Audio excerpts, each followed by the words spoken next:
আসসালামু আলাইকুম। আমি doctor Abu Bakr Siddique, Monima homeo complex, Mohammadpur, Dhaka.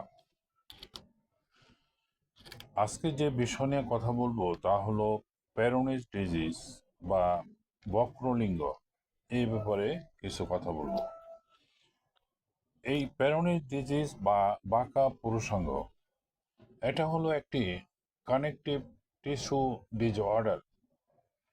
এক্ষেত্রে পুরুষাঙ্গের নরম টিস্যুতে ফাইব্রাস প্লেকের বৃদ্ধি ঘটে।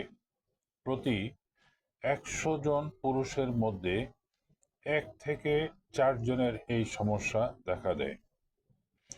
পেরোনিস ডিজিজ বা বাঁকা পুরুষাঙ্গ পেনিস বা লিঙ্গের সংযোজক কলার রোগ, যেখানে লিঙ্গের মধ্যে একটি নন ইলাস্টিক আঁশালো টিস্যু গঠিত হয়, যার ফলে লিঙ্গ বক্রতার সৃষ্টি হয়। এই রোগে আক্রান্ত ব্যক্তি যৌন মিলনের সময় যন্ত্রণাদায়ক লিঙ্গোচ্ছ্বাস হয় বা যৌন মিলনের সময় অসন্তোষজনক হতে পারে। এই অবস্থা মানসিক অবসাদের সৃষ্টি করতে পারে। অল্প মাত্রায় লিঙ্গ বাঁকা থাকাটা স্বাভাবিক। অনেক পুরুষ এই অবস্থা নিয়ে জন্মগ্রহণ করে। এটাকে বলে জন্মগত লিঙ্গের বক্রতা। এক্ষেত্রে লিঙ্গ সামনের দিকের চেয়ে এক পাশে বাঁকা হয়ে থাকে, তবে তুলনামূলকভাবে লিঙ্গের শরীরটা সোজা থাকে। এই ধরনের বক্রতা পেরোনিস ডিজিজের কারণে হয় না। লক্ষণগুলি, তার আগে একটু বলে নেই, ফ্রান্সের একজন ডক্টর পেরোনিস, উনি এই রোগটিকে আবিষ্কার করেন বলে ওনার নামানুসারে এই পেরোনিস ডিজিজ রোগটি নামকরণ করা হয়েছে। সাধারণত কি লক্ষণ প্রকাশ পায়? লিঙ্গের টিস্যু শক্ত হয়ে যায় বা পিণ্ড দেখতে পাওয়া যায়। লিঙ্গ অস্বাভাবিক বেঁকে যেতে পারে বা লিঙ্গ উপরের বা নিচের দিকে বাঁকতে পারে।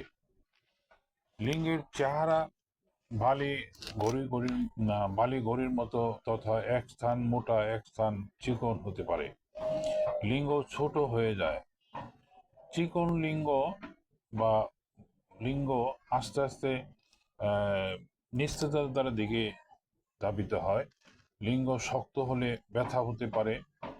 রোগের প্রাথমিক স্তরে ব্যথা হতে পারে, যা সচরাচর ১২ থেকে ১৮ মাস পর্যন্ত স্থায়ী থাকে। দড়ির মতো কিছু অংশ দেখা যায়। শেষের দিকে লিঙ্গ উত্থান হয়, লিঙ্গোচ্ছ্বাস সমস্যা দেখা দেয়। একসময় লিঙ্গের মধ্যে শক্ত গ্লাসের মতো অনুভূত হয়, কিন্তু লিঙ্গ অনুভূতিহীন হয়ে পড়ে। লিঙ্গ অনেক সময় বীর্যহীন হয়ে পড়ে। এর প্রধান কারণগুলি যেখানে দেখা যায় যে খেলাধুলার সময় লিঙ্গে যদি কোনো আঘাত লেগে থাকে, দুর্ঘটনা বা বারংবার যৌন মিলনে আহত জায়গায় প্রদাহ সৃষ্টি করতে পারে বা যা পেক তৈরি করে।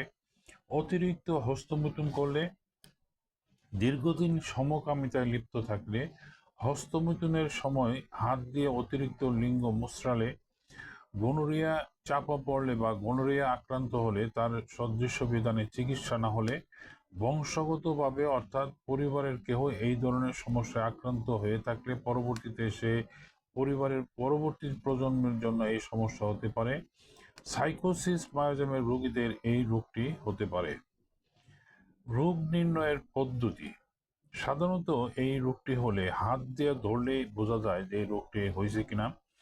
সাধারণ লিঙ্গের শারীরিকভাবে পরীক্ষার মাধ্যমে এই রোগ নির্ণয় করা যায়। লিঙ্গের আকার, গঠন, বক্রতা দেখে আক্রান্ত স্থানে হাত দিয়ে স্পর্শ করে সে স্থান সম্পর্কে অবগত হওয়া যায়।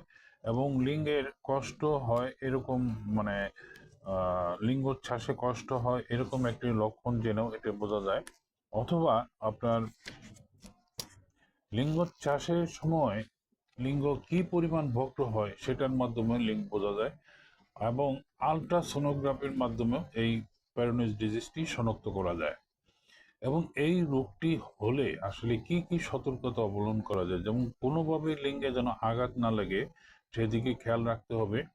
এই রোগের জন্য হতাশ না হয়ে খুব দ্রুত চিকিৎসকের পরামর্শ নিয়ে চিকিৎসা গ্রহণ করা উচিত।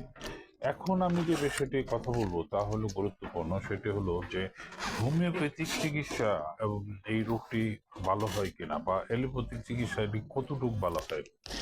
আমার কাছে যেসব রোগী আসছে তারা প্রত্যেকেই দেখা যায় মানে 99% রোগী দেখা গেছে অ্যালোপ্যাথিক চিকিৎসা গ্রহণ করে যখন ভালো না হয় তখন আসছে হোমিওপ্যাথিক চিকিৎসকের কাছে। সাধারণত এরকমই হয়, দেখা গেল হোমিওপ্যাথিক চিকিৎসা এলোপ্যাথিক চিকিৎসা রোগটি ভালো হচ্ছে না, আচ্ছা দেখি হোমিওপ্যাথিক চিকিৎসা ভালো হয় কিনা। এই ধরনের মন মানসিকতা অনেক রোগী আছে। তো এখানে দেখা যায় কিছু রোগী আছে দেখা গেল 10টা ইঞ্জেকশন নিছে, 10টা ইঞ্জেকশন এবং বাংলাদেশের নামকরা ডাক্তারদের মাধ্যমে নিছে, কিন্তু 10টা ইঞ্জেকশন নেওয়ার পরে তার রোগ হওয়ার যে পর্যায় ছিল এবং ইঞ্জেকশন নেওয়ার পর দেখা গেল আরো বিধ্বস্ত, মানে মানসিকভাবে বিধ্বস্ত এবং লিঙ্গের অবস্থাও খারাপ হয়ে যায়।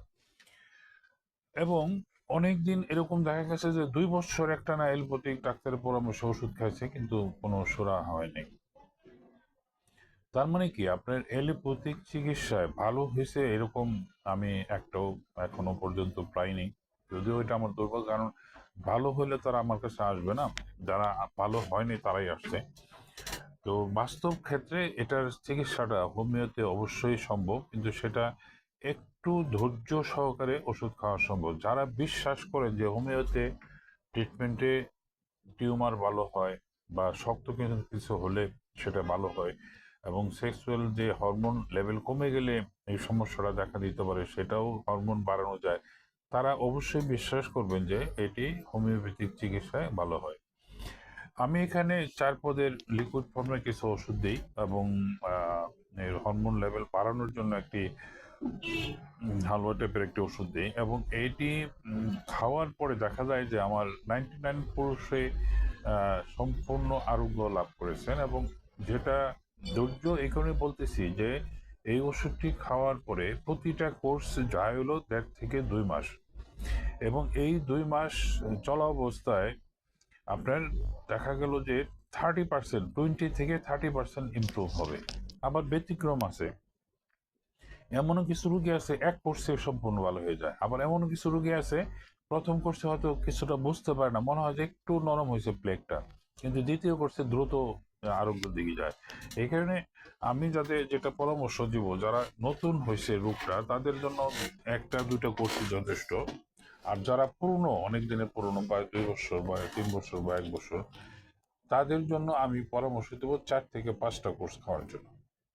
এবং 4 থেকে 5টা কোর্স খাওয়ার পরে ইনশাল্লাহ এই সমস্যাটাই থাকে না এবং তার হরমোনাল বৃদ্ধি ঘটেও তার সেক্সুয়াল টাইমটাও বাড়ে এবং বীর্যটাও ঘন হয়। এর পাশাপাশি আমি এইটার চিকিৎসার পাশাপাশি হরমোনের চিকিৎসাটাও করি, ফলে রোগী সম্পূর্ণভাবে সুস্থ হয়ে হাসিমুখে মানে আমার চিকিৎসা পর্ব শেষ করে। তাই আমি যেটা বলবো যে আপনারা যদি এই রোগে আক্রান্ত হয়ে থাকেন তাহলে দেরি না করে আপনার হোমিওপ্যাথিক চিকিৎসা, একজন অভিজ্ঞ হোমিওপ্যাথিক চিকিৎসার আশ্রয় নেন এবং সুস্থ হন। আজকে এখানে শেষ করছি। আল্লাহ হাফিজ।